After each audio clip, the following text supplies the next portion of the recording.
Selamat siang God Lovers, kiranya damai sejahtera dan sukacita dari Tuhan Yesus selalu beserta dengan God Lovers sekalian. Saya Erika kembali mengajak God Lovers untuk melanjutkan diskusi kita dengan Ibu Monique Rikers terkait topik yang masih hangat sampai saat ini, yaitu mengenai Israel, Yerusalem, dan Arab. Baik, kita sapa dulu beliau. Shalom Ibu Monique, apa kabar Ibu? Shalom, baik puji ya, Tuhan. Puji Tuhan, luar biasa Ibu. Iya, terima kasih Ibu atas kehadiran Ibu kembali ke Diaspora setelah minggu lalu kita berdiskusi ya Bu ya, luar biasa tentang Yerusalem, kemudian kaitannya dengan sejarahnya, perubahan nama dan seterusnya. Minggu ini kita akan menyambung diskusi kita. Ibu Monique akan, tetapi sebelum diskusi kita mulai, kita mau berdoa dulu Ibu. Ya, mari kita bersatu dalam doa. Terima kasih Tuhan untuk berkat-Mu yang luar biasa kepada kami sampai dengan saat ini. Tuhan memberikan kesempatan kepada kami untuk melanjutkan diskusi kami. Ajar kami Tuhan untuk kami dapat memahami, kami dapat mengerti jalan-jalan-Mu, rencana-rencana-Mu untuk kami. Dan walaupun kami berada di satu negara, akan tetapi Tuhan Yesus mengajarkan kami untuk mengasihi bangsa-bangsa yang lain, negara-negara yang lain, karena kami semua adalah umat-Mu. Terima kasih Tuhan, kami mau serahkan diskusi kami ini dari awal, pertengahan, hingga akhir, hanya di dalam nama Tuhan Yesus yang memberikan hikmat kepada kami untuk kami dapat lebih mengerti dan iman kami menjadi lebih kuat. Dalam nama Tuhan Yesus kami berdoa dan mengucap syukur. Amin. Amin. Amin. God Lovers, seperti biasa, tidak lupa saya ingatkan kepada Anda semua, Bapak dan Ibu, untuk meluangkan waktu sejenak guna like video ini dan memberikan komentar. Barangkali God Lovers ingin memberikan saran atau masukan kepada kami.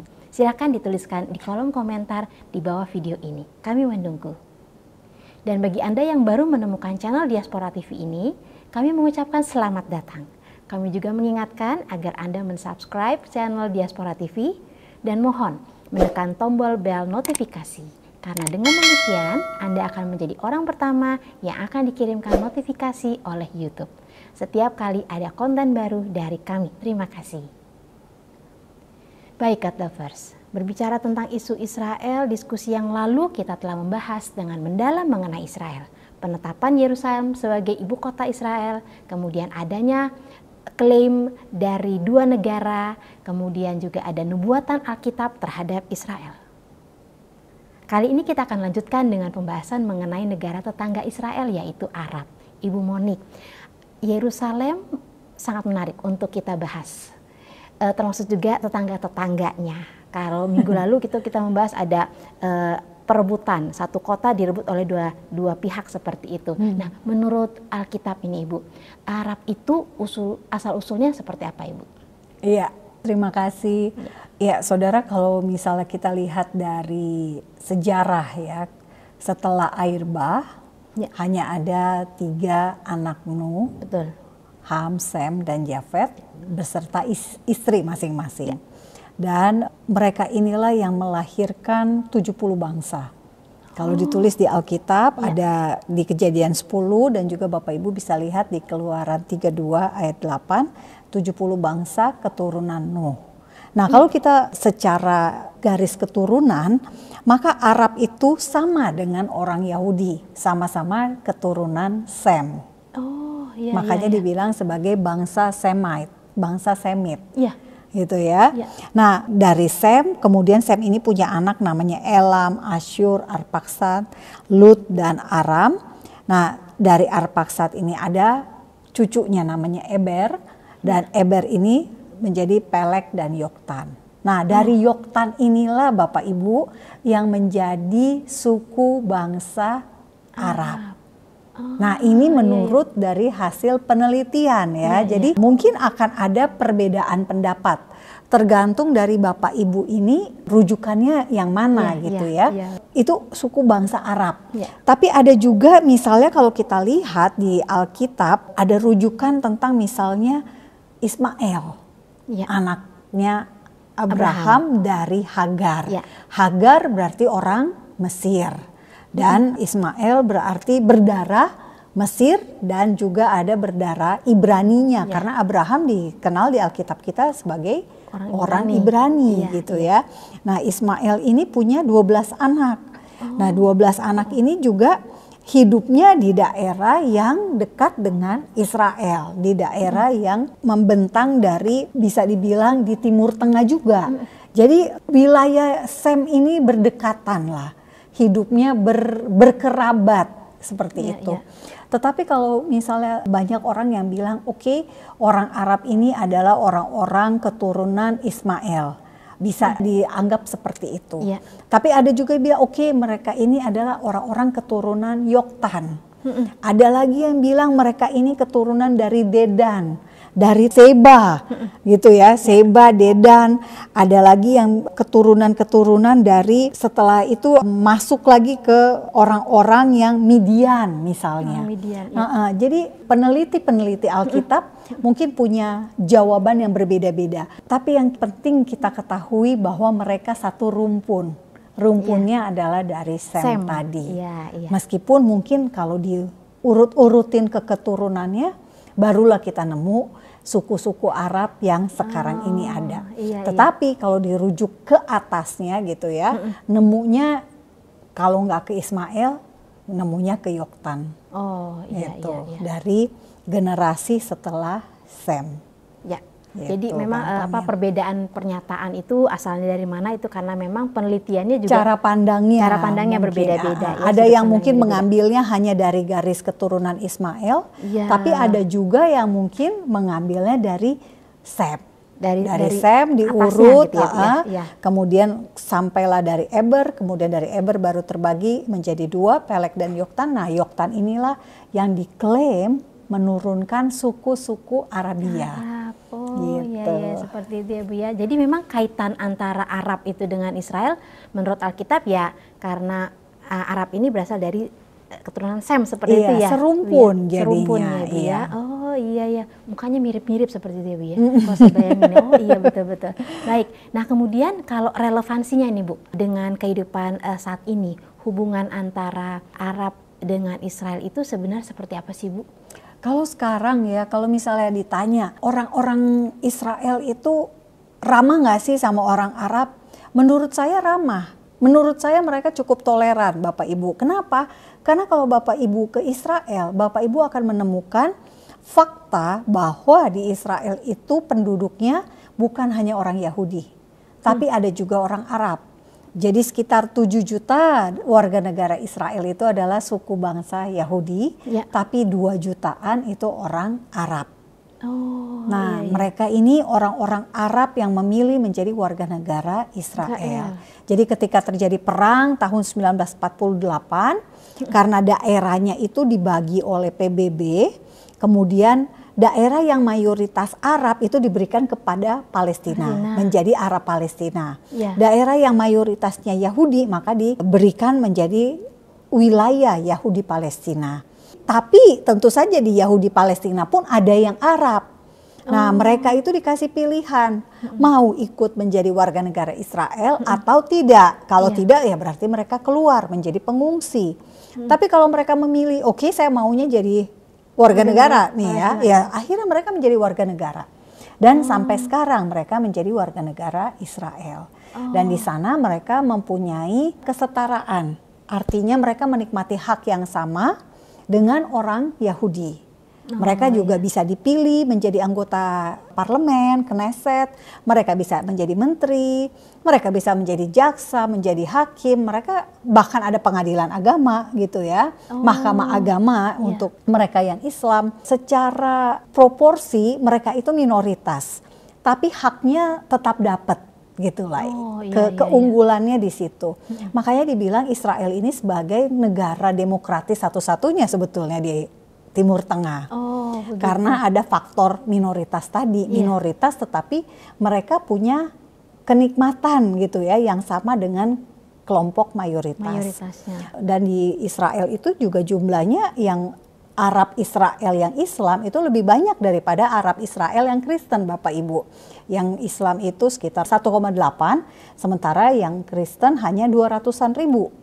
Gitu. Jadi jadi lebih minoritas Kristen daripada Islam Israel. Dan juga hubungan antara orang Yahudi dan orang Arab bisa dibilang saat ini adalah saat baik-baiknya. Saat ini nih Bu? Saat ini nih, di tengah perang ya mungkin Bapak Ibu mikir, aduh nih si Monik nih berhayal banget deh. Baik-baiknya tuh dalam arti gini, kalau kita lihat dari sejarah perangnya Israel ya Bapak Ibu, tahun 1948, kemudian ke tahun 1967, itu Israel dikeroyok rame-rame. 5 negara, tahun 67 5 negara, tahun 1973 ada lagi perang Yom Kippur, Mesir dan Suriah memerangi Israel. Jadi kalau negara Arab ini mau keroyok Israel saat ini, mungkin apa enggak? Mungkin banget, karena mereka pikir, loh kok Gaza diserang gitu ya, Gaza nggak punya apa-apa gitu ya bahasanya, nggak ada tentaranya nih gitu kan, kok diserang, padahal yang sesungguhnya terjadi Gaza punya milisi-milisi militer yang cukup kuat gitu ya, dengan rudal, dengan RPG, dengan senjata dan sebagainya yang cukup besar. Bahkan ditemukan banyak sekali lokasi-lokasi penemuan senjata yang ditemukan oleh tentara Israel itu di macam-macam tempat. Nggak hanya di terowongan, tapi ada di sekolah, di rumah sakit, di rumah ibadah, ada di kantor UNRWA, kantor urusan pengungsi Palestina yang didirikan oleh PBB. Jadi sesungguhnya mereka punya kekuatan gitu ya untuk memerangi Israel. Tetapi poinnya adalah kalau negara-negara Arab mau untuk memerangi Israel seperti yang mereka lakukan tahun 48 dan tahun 67, maka itu bisa terjadi. Tapi terbukti secara fakta mereka tidak menyerang. Hal ini mereka mengecam. Israel harus gencatan senjata, Israel harus berhenti perang, tapi mereka tidak memerangi Israel. Mesir tidak memerangi, Yordan tidak. Suriah saat ini dia karena keadaannya jadi lagi kacau balau ya di dalam negeri. Sehabis perang yang begitu panjang, konflik Suriah, konflik internal, mereka jadi masih membenahi diri mereka sendiri. Dengan mudah mereka tidak punya kekuatan gitu ya untuk menyerang Israel. Jadi ya mereka mungkin tidak terlalu tertarik juga untuk menyerang Israel. Tapi yang seperti kita lihat yang menyerang Israel adalah kekuatan-kekuatan yang bisa dibilang kelompok teroris saja, bukan bentuk negara yang resmi. Jadi menurut saya ini adalah masa yang baik dalam tanda kutip di tengah kondisi yang begitu luar biasa mencekam, begitu luar biasa mengerikan, begitu luar biasa gelap gitu ya. Tetapi ternyata Israel tidak dibiarkan diperangi lagi. Sekali lagi tidak terjadi perang seperti tahun 48 dan tahun 67. Itu poin penting. Dan yang juga penting kita ingat Bapak Ibu, kita sebagai orang Kristen, saat ini Israel telah berdamai dengan negara-negara Arab. Mesir, Israel sudah berdamai sejak tahun 79. Yordania sudah berdamai dengan Israel sejak tahun 1993. Lalu di masa COVID ternyata Israel berdamai dengan Uni Emirat Arab, Maroko, Bahrain, Sudan. Dan dengan Kosovo. Kosovo itu Bapak Ibu adalah negara Islam loh. Mayoritasnya Islam. Dan ternyata bisa berdamai dengan Israel. Jadi di tengah keadaan yang sepertinya suram, sepertinya waduh perang terus nih, ada kasus teror, ada kasus serangan rudal dari Gaza ke Israel. Tapi ternyata Israel bisa menjalin hubungan damai, itu yang penting. Karena apa? Poin saya adalah damai itu hanya bisa tanpa terorisme. Nah, jadi negara-negara Arab juga sadar bahwa mereka butuh negara yang cinta damai. Sebab kalau mau berdamai dengan orang yang gak cinta damai, bisa-bisa mereka diserang dong. Suatu saat, ya gak sih? Betul. Jadi logikanya main banget gitu loh. Ketika mereka berdamai dengan Israel, mereka akan berada di dalam satu persekutuan gitu ya. Satu koalisi yang sama yang akan bahu-membahu. Jadi gak mungkin juga negara Arab sekarang akan menyerang Israel karena dia pikir, oh saya lebih berkepentingan dengan Israel ketimbang saya berkepentingan dengan Gaza. pasti mereka akan melakukan perhitungan, dan perhitungan itu ya jelas mereka lebih menguntungkan berhubungan dengan Israel yang secara militer kuat, secara ekonomi kuat, dan juga punya teknologi dan inovasi yang mereka bisa gunakan ketimbang dengan, maaf saudara-saudara, dengan Gaza. Yang Hamas itu bisanya hanya bangun tunnel teror, hanya bangun terowongan teror, hanya bikin senjata, hanya bikin sesuatu yang merusak, destruktif, bukan yang untuk membangun. Jadi di masa sekarang ini sebetulnya orang tuh lebih kepingin untuk kesejahteraan. Bener nggak? Ya, betul, kita betul, lagi mikir gimana supaya kita rakyatnya semakin sejahtera. Gimana caranya supaya anak cucu kita semakin makmur. Orang udah nggak mikir lagi gimana caranya nih supaya saya bisa menyerang si A, si B, si C. Udah nggak zaman sebetulnya. Tetapi faktanya itu masih terjadi. Dalam hal ini kekuatan Iran. Iran itu pingin banget entah gimana menguasai Timur Tengah.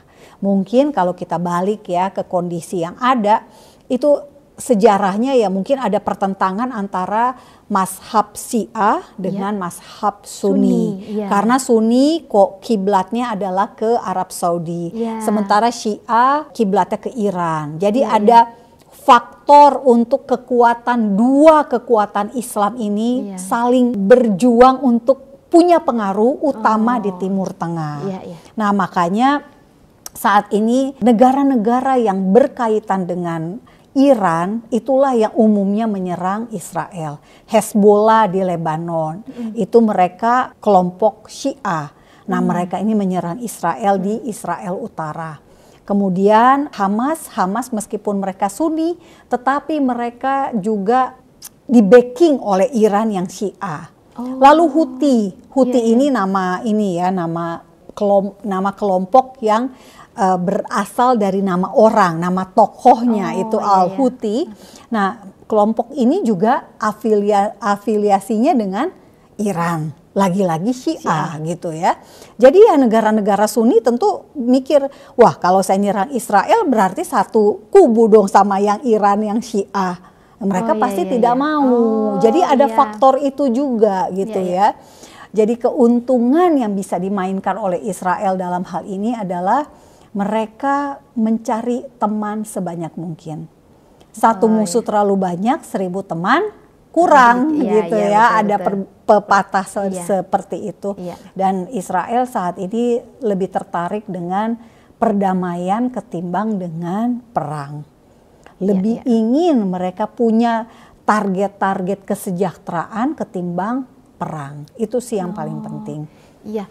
Jadi mungkin karena dasarnya sebelumnya Israel itu sudah mengadakan perdamaian atau menjalin perdamaian dengan negara-negara Arab itu. Jadi tadi itu Ibu Moni sampaikan bahwa Arab itu ya tidak akan menyerang Israel saat ini, dan kondisi atau hubungan saat ini adalah baik-baik saja. Konteksnya karena ada perang di Gaza, mereka cukup menurut saya ya menjadi penonton di luar gitu ya. Mereka tidak ikut terlibat sebagaimana 1948 dan 1967. Itu yang menurut saya poin yang salah satu yang kita syukuri.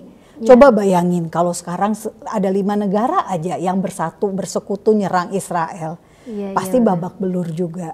Iya Bu. Dan tadi di Israel sendiri itu ada orang-orang yang berasal dari Arab ya Bu? Iya. Dan mereka sudah menjadi warga negara Israel. Iya, karena kan sejatinya sebetulnya orang Palestina itu ya sebetulnya orang Arab kan. Iya. Karena bahasanya bahasa Arab, budayanya budaya Arab gitu ya. Orangnya juga datang dari Arab. Pada saat Umar bin Khattab pertama kali menyerang Yerusalem tahun 638, dan itulah mulai masuk orang Arab di sana. Seiring semakin berkuasa, semakin lama Islam berkuasa di tanah perjanjian di Israel, ya semakin lama juga orang-orang Arab datang gitu. Semakin banyak juga orang-orang Arab datang ke tempat itu. Ke Israel ya seperti itu ya Bu ya. Dan sampai sekarang ini walaupun kondisi di Israel itu sedang ada konflik begitu, jaminan kehidupan warga negara Arab atau orang-orang Arab di sana masih bagus ya Bu ya? Tentu saja selama ini ya Israel itu mungkin bisa dibilang kalau dasar patokannya UMR itu bisa dibilang cukup tinggi, lebih tinggi daripada UMR-nya di Palestina misalnya, daripada UMR di tepi barat atau UMR di Gaza. Nah, makanya sebetulnya sebelum kejadian 7 Oktober 2023, Israel itu menyediakan lapangan pekerjaan buat orang-orang dari Gaza bisa bekerja di Israel. Nah, tapi sayang sekali justru kondisinya berubah karena ya faktor keamanan. Jadi sekarang Israel kayak takut lah ya untuk menerima pekerja dari Gaza karena jangan-jangan dia agen Hamas gitu atau anggota Hamas yang menyamar sebagai warga sipil biasa, kemudian cari informasi dan sebagainya, dan nanti suatu hari bisa menyerang kami. Nah itu dia, jadi benar-benar mereka lebih sekarang mungkin lebih memilih mendatangkan tenaga kerja dari luar ketimbang dari Palestina, tetangga yang dekat. Jadi mereka sekarang membuka kesempatan itu, memberikan kesempatan untuk India, untuk Sri Lanka, Bapak Ibu, untuk bisa bekerja di Israel. Sayang aja Indonesia nggak punya hubungan dengan Israel. Iya, kalau punya itu udah pasti Indonesia Timur tuh tenaga kerja bisa bekerja sebagai buruh di pertanian, sebagai buruh konstruksi. Kalau yang perempuan bisa menjadi penjaga bayi ya, babysitter, bisa menjadi pengasuh manula yang seperti itu.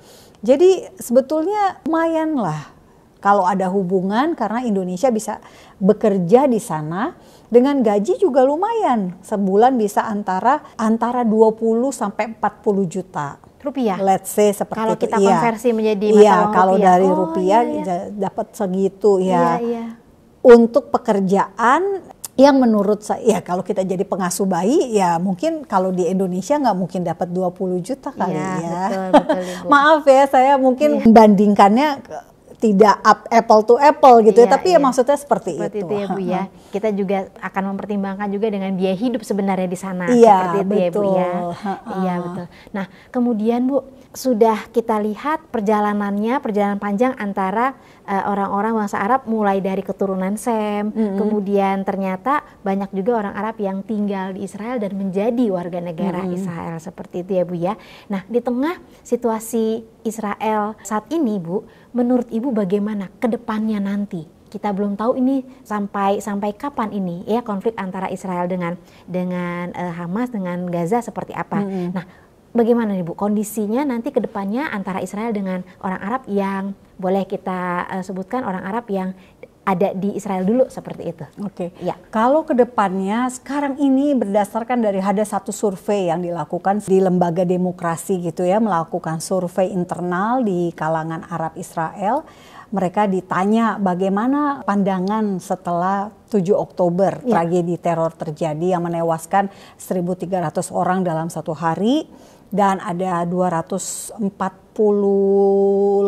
ya kalau tidak salah sandera yang dibawa oleh Hamas ke Gaza. Ternyata angka persentase orang-orang dari Arab Israel yang merasa mereka belongs to Israel itu, merasa memiliki Israel itu meningkat. Oh, justru meningkat. Justru meningkat. Jadi mungkin kalau dulu hanya sekitar di bawah 50%, justru sekarang sudah tinggi, lebih dari 50%. Bahkan bisa sampai 70%. Karena apa? Karena mereka bisa melihat dengan mata mereka sendiri. Orang Arab sendiri aja jadi korban. Gitu ya. Jadi ada kan yang sekarang ini yang ditawan di Gaza, orang Arab loh. Arab Israel, Islam, tapi ditawan di Gaza yang belum dilepas itu ada 3 orang. 3 pria yang masih belum dilepas. Mereka sendiri melihat bahwa kami kan Arab juga, kok kami ditawan gitu ya. Kayak dulu Samson ditawan dibawa ke Gaza gitu ya, kalau kita ingat cerita Alkitab. Terulang di zaman modern, tapi ini yang menimpa bukan hanya orang Israel, bukan hanya orang berdarah Yahudi, tapi ternyata orang Arab juga kena. Jadi mereka sekarang lebih merasa memiliki Israel sebagai negara. Itu sih sisi positifnya, justru gara-gara Hamas, orang itu jadi orang-orang Arab Israel itu semakin mencintai negaranya. Dan orang-orang yang di Gaza itu kayak tersadarkan juga bahwa ternyata wah gara-gara Hamas malah hidup kita porak-poranda. Kita harus jadi pengungsi, ya kan, tinggal di tenda-tenda. Tadinya kita punya rumah. Kehidupan di Gaza itu sebetulnya cukup makmur.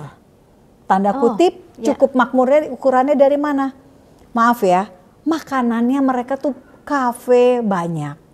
Restoran banyak, gitu ya. Artinya kan ada yang datang dong, ada yang beli. Nggak mungkin ada orang buka kafe, buka restoran kalau nggak ada yang datang. Pasti tutup. Nah, tapi ternyata kalau kita lihat di media sosial influencer Gaza, yaitu mereka nge-vlognya di kafe, di restoran dan sebagainya. Nah, supermarket di Gaza juga. Ada waktu itu tahun lalu saya pernah upload video tentang orang-orang ini menyambut Ramadan dan mereka belanja di supermarket yang besar gitu ya.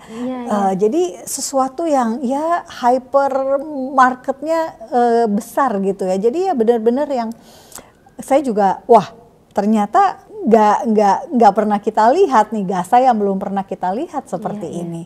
Jadi kedepannya mungkin semoga setelah Hamas memulangkan semua sandera, Gaza bisa dibangun kembali, bisa dipimpin oleh orang Palestina yang cinta damai gitu ya. Contohnya misalnya seperti Mossab Hasan Yosef, itu dia orang Palestina, dia orang Palestina Kristen yang kemudian menjadi Kristen. Orang ini cinta Israel gitu ya, dan dia anak pendiri Hamas. Anak pendiri Hamas yang bertobat gitu ya. Dan ini orang yang pas banget untuk memimpin orang-orang Arab Palestina di Gaza menjadi Gaza yang makmur, Gaza yang lebih sejahtera, Gaza yang lebih punya masa depan gitu ya. Dan masa depannya masa depan yang penuh damai sejahtera, bukan yang penuh teror, penuh rudal, diserang kanan kiri dan sebagainya. Nah, itu dia harapan yang terutamanya. Dan tentu saja yang paling penting adalah bagaimana bisa bekerja sama dengan melanjutkan Israel ini kembali duduk di meja perundingan dengan Arab Saudi. Karena waktu itu sebelum 7 Oktober sebetulnya Arab Saudi dan Israel mau berdamai. Karena dua menteri Israel ini sudah datang ke Arab Saudi dengan status resmi, bukan perjalanan backstreet gitu tapi ini perjalanan resmi, perjalanan kenegaraan gitu. Dan itu bisa terjadi ternyata.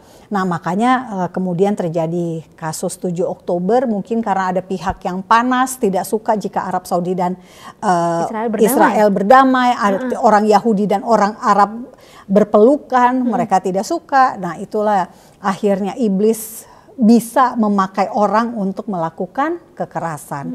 Nah, sebenarnya yang diperlukan sekarang adalah proses bagaimana Israel duduk bareng lagi dengan Arab Saudi untuk melanjutkan kesepakatan damai. Memang Arab Saudi selalu bersuara bilang kami nggak mau berdamai kalau Palestina nggak merdeka.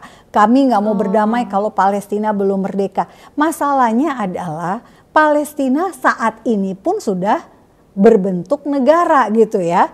Dalam hal Palestina sudah mendeklarasikan kemerdekaannya tahun 88. Sudah punya presiden, punya perdana menteri juga, punya menteri-menteri, punya segala sumber daya untuk mensejahterakan rakyatnya.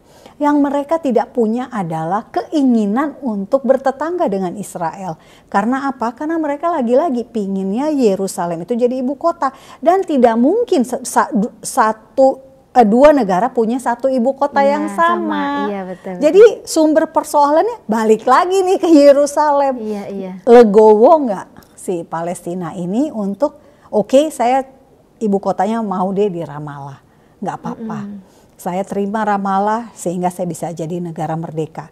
Karena problem yang sekarang terjadi, Israel tidak bisa mengakui kemerdekaan Palestina karena status perbatasannya itu nggak jelas. Syarat punya negara kan ada satu, punya penduduk, punya wilayah. Terus wilayahnya ini perbatasannya definitif dong, harus jelas. Utaranya apa, timur, barat, selatannya apa. Kalau misalnya dia nggak bisa bilang, oke, perbatasan saya di selatan adalah Yerusalem misalnya. Tapi dia maunya Yerusalem itu sebagai perbatasan. Yang di dalam termasuk itu yang nggak mungkin tercapai. Nah karena itu kalau balik ke konteks di Alkitab, kita ingat di episode sebelumnya kita ngebahas bagaimana di nubuat akhir zaman Yerusalem itu akan diperangi oleh banyak bangsa. Iya, jadi nyambungnya ke situ karena ada rebutan ibu kota. Betul. Bisa jadi dasar utama terjadinya perang ya karena sama-sama ingin mengklaim Yerusalem sebagai ibu kota. Seperti itu. Iya, saya jadi ingat itu Bu. Episode sebelumnya Ibu Monik sudah sampaikan bahwa memang sudah dinubuatkan di dalam Alkitab bahwa Yerusalem akan diperangi gitu ya Bu ya. Akan diperangi oleh bangsa-bangsa lain. Apakah itu yang sekarang terjadi Bu? Belum sih. Oh belum? Belum. Karena yang kalau kita lihat ya di Alkitab kan nubuat bahwa Yerusalem itu akan diperangi itu kan ada di Wahyu juga ya. Kita orang-orang Kristen tentu Bapak Ibu baca kitab Wahyu. Dan di kitab Wahyu itu Bapak Ibu bisa lihat bahwa jelas sekali di kitab Wahyu dikatakan Yerusalem akan berada ya di kekuasaan bangsa lain itu selama 42 bulan. Nah, tetapi juga ada satu hal yang kenapa bukan sekarang? Karena di ayat yang sama dikatakan di Wahyu 11 ayat 2 dikatakan begini, akan ada bait suci. Karena apa? Sekarang kan udah nggak ada bait sucinya. Kalau kita lihat di Wahyu 11 ya, saya bacakan ayatnya biar Bapak Ibu bisa lihat di Alkitab Bapak Ibu. Wahyu 11 ayat 2 Bapak Ibu, tetapi kecualikan pelataran bait suci yang di sebelah luar, janganlah engkau mengukurnya, karena ia telah diberikan kepada bangsa-bangsa lain dan mereka akan menginjak-injak kota suci 42 bulan lamanya. Nah, ini ada satu syarat bagaimana ini akan terjadi, yakni ada bait suci. Padahal sekarang nggak ada bait suci gitu ya sis. Jadi kan susah dong kita bilang kayaknya sekarang nih. Enggak bisa karena di sini dibilang pelataran bait suci yang di sebelah luar. Ada bait suci dulu baru kemudian terjadi perang ini. Perangnya ya. Gitu. Pelatarannya itu yang nanti akan ada bangsa-bangsa lain seperti itu ya Bu ya. Baik, itu adalah nubuatan yang jelas tertulis di Alkitab mengenai Yerusalem seperti itu ya. Nah, bagaimana dengan nubuatan atau janji-janji Allah terhadap Israel dan Arab itu sendiri Bu? Tadi Ibu Monik menyampaikan bahwa orang-orang Arab yang sudah menjadi warga negara Israel itu memiliki hak bahkan sampai memiliki kesempatan untuk menjadi pemimpin di Israel seperti itu ya.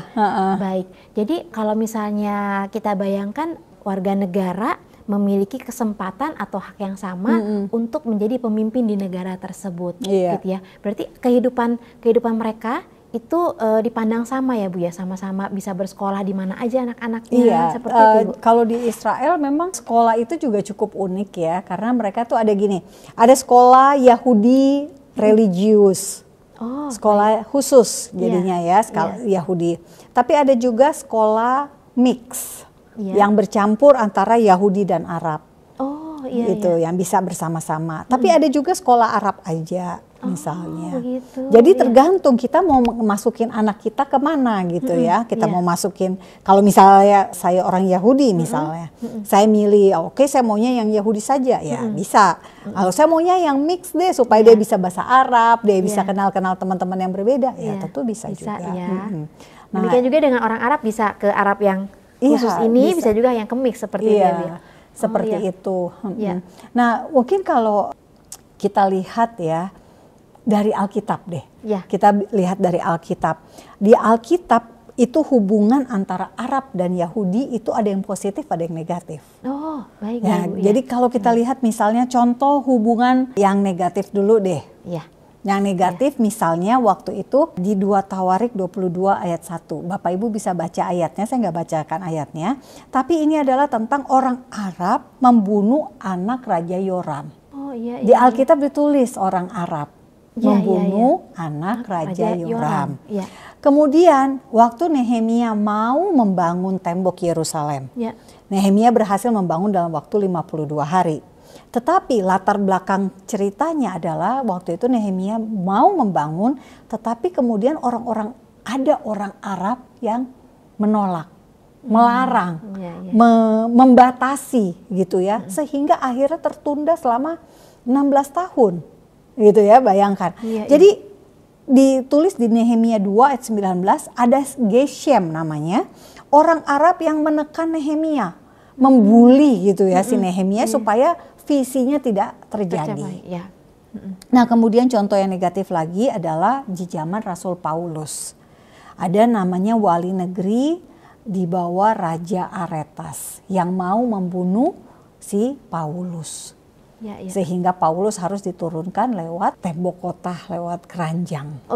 Di 2 Korintus 11 ayat 32. Nah jadi sebetulnya dalam kisah-kisah, narasi-narasi di Alkitab itu udah ada gitu loh, penggambaran hubungan antara orang Yahudi dengan orang Arab, bangsa-bangsa Arab dengan bangsa Israel gitu ya. Nah sekarang tadi kan yang negatifnya, nah sekarang yang positifnya nih Bapak Ibu.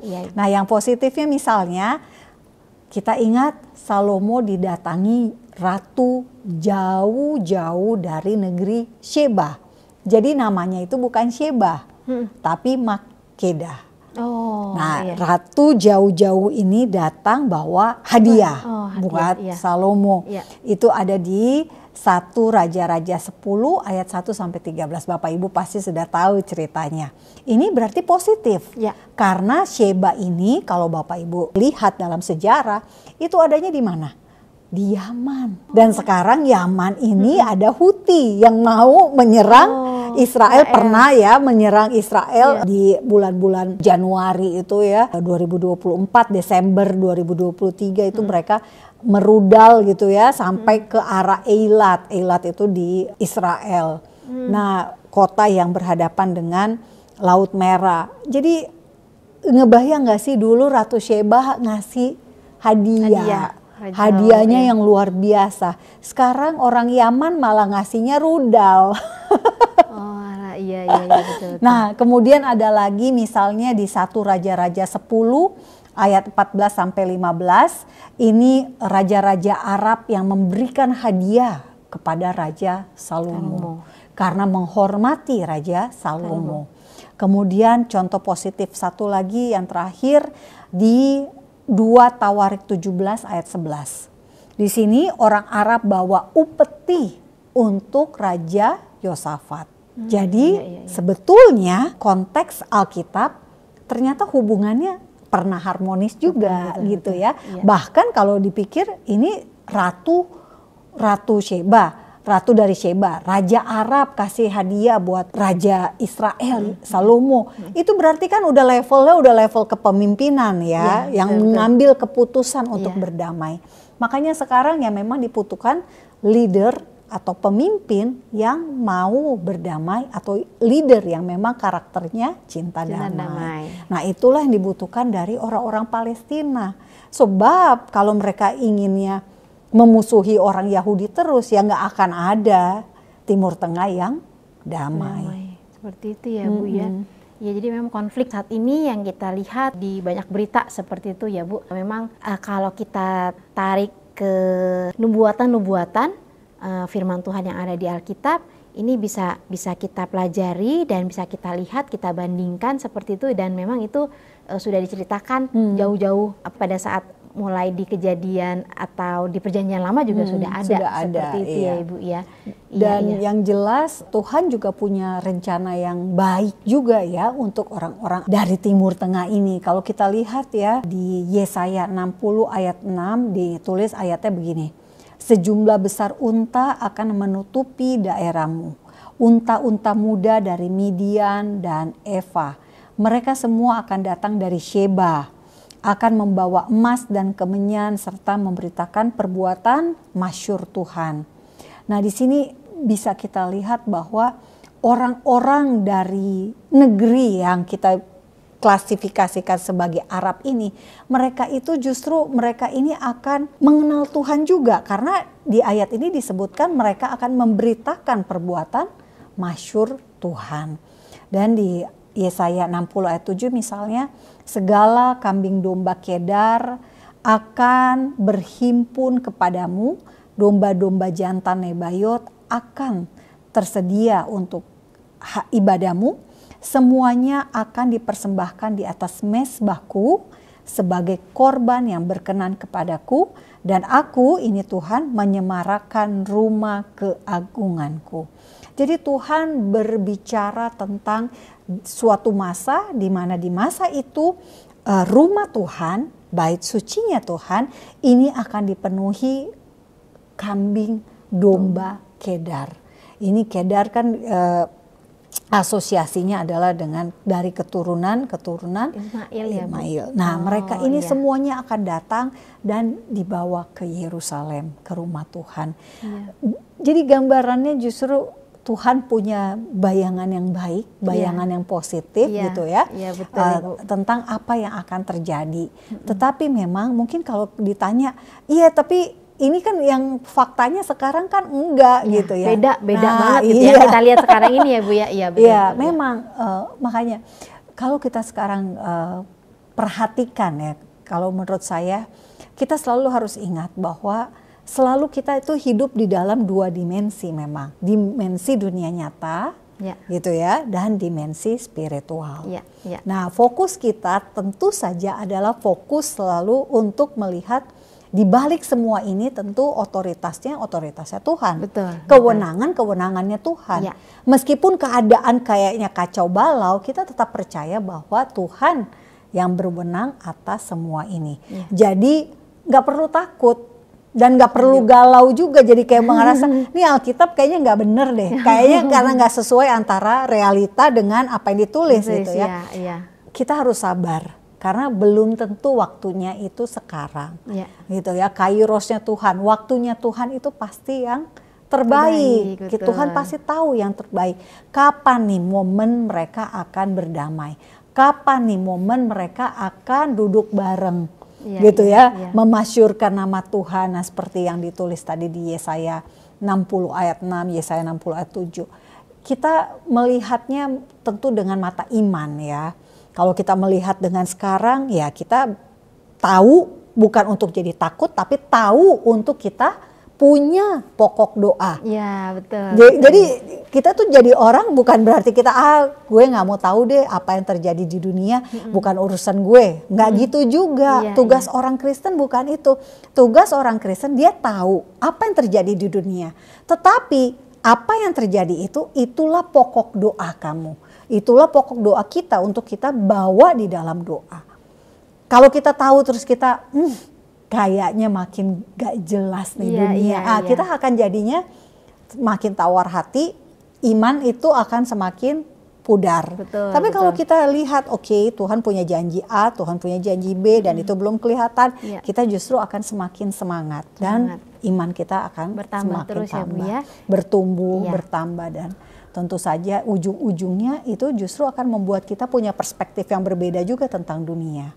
Betul Bu. Jadi dengan dasar Alkitab yang sudah kita bukan hanya dibaca, tapi dipelajari, diimani juga seperti itu Bu ya. Kita melihat kondisi saat ini, ya memang kita sudah tahu dari bacaan-bacaan yang sudah kita lakukan di Alkitab seperti itu ya Bu ya. Iya. Nah, kemudian Bu tadi kita bicara mengenai nubuatan ya antara Israel dengan Arab yang memang sudah digariskan atau sudah dituliskan di dalam Alkitab itu. Menurut Ibu, kita sebagai warga negara Indonesia seperti apa pandangannya? Di dalam pembukaan Undang-Undang Dasar yang kita punya di Indonesia ini sudah jelas juga ada kalimat yang mengatakan bahwa kita ini terlibat dalam perdamaian dunia. Betul. Nah, bagaimana caranya kita terlibat dalam perdamaian dunia kalau kita sendiri turut andil dalam memusuhi satu negara misalnya.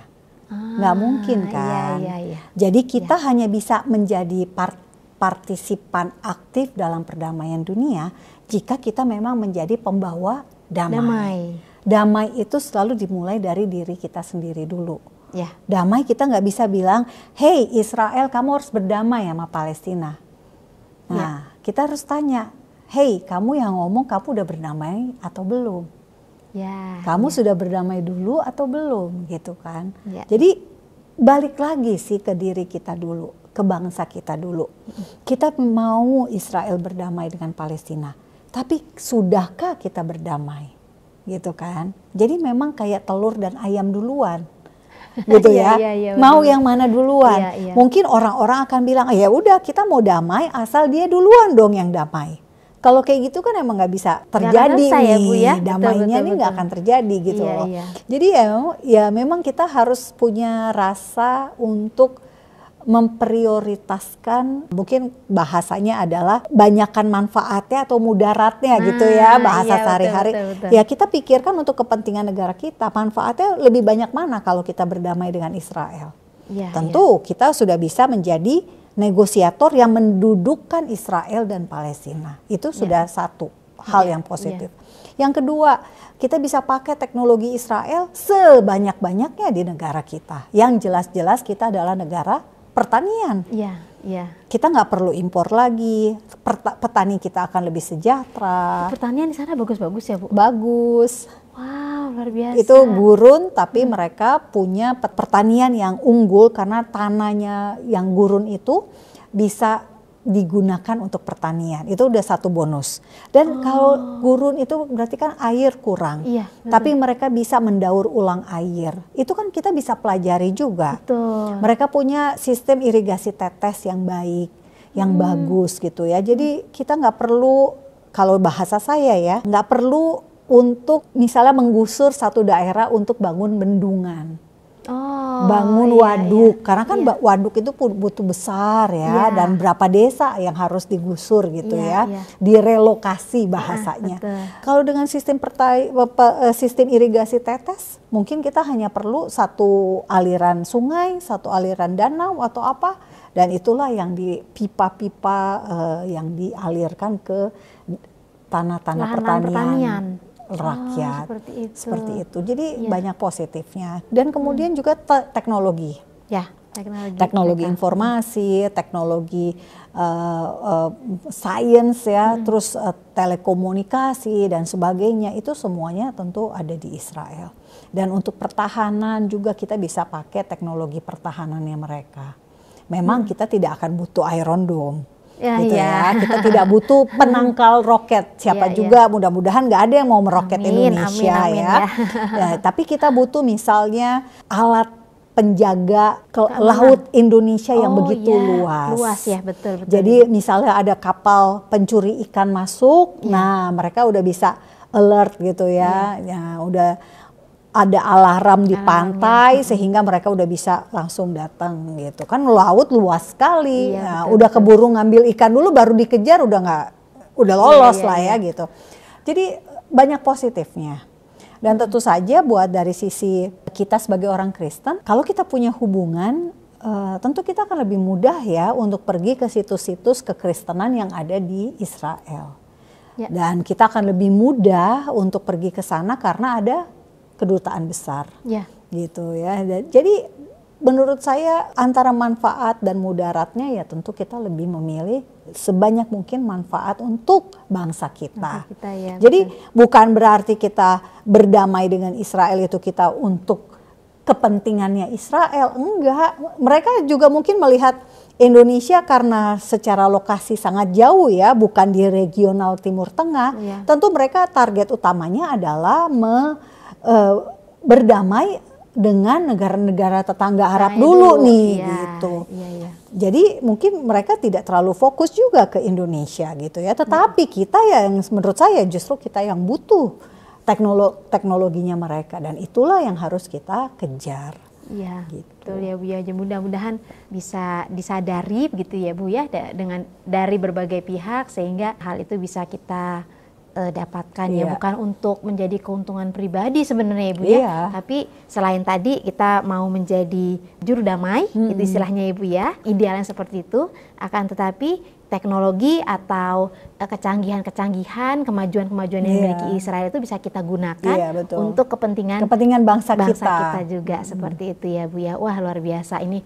Mungkin bisa saya tambahkan ada satu ayat yang penting buat kita di Indonesia, karena kita mungkin melihat, oh kita nih masih minoritas nih ya, orang Kristen di Indonesia masih minoritas. Dan kita berada di Indonesia ini adalah negara terbesar jumlah penduduk yang beragama Islam. Nah, tapi ada ayat di Mika 4 ayat 1 dan 2 Bapak Ibu, dikatakan begini, saya bacakan ya. Akan terjadi pada hari-hari yang terakhir, gunung rumah Tuhan akan berdiri tegak mengatasi gunung-gunung dan menjulang tinggi di atas bukit-bukit.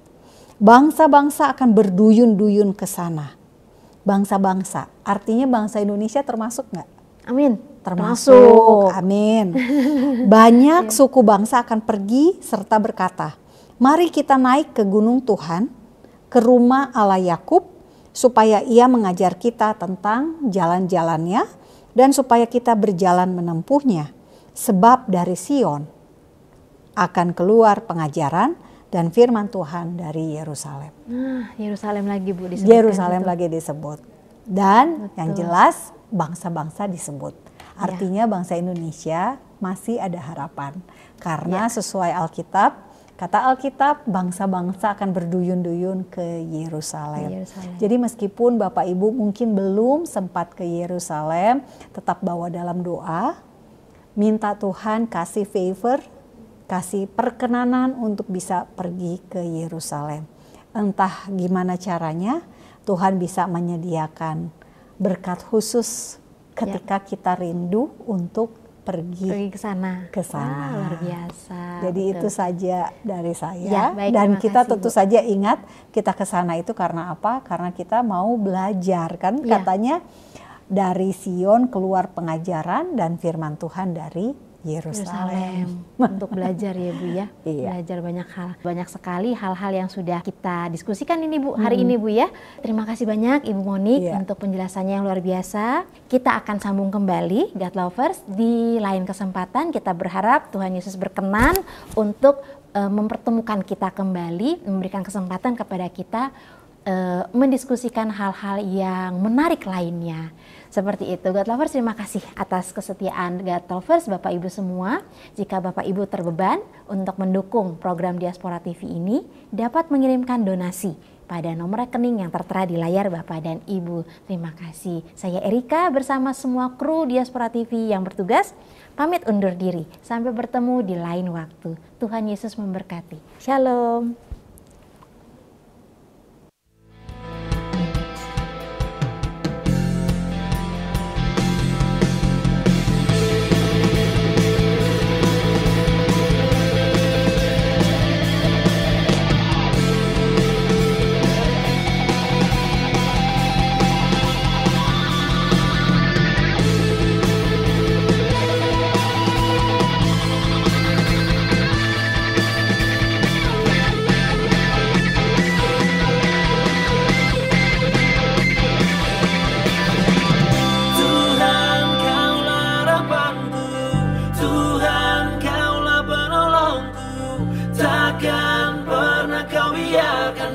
Selalu ku di dalammu, walau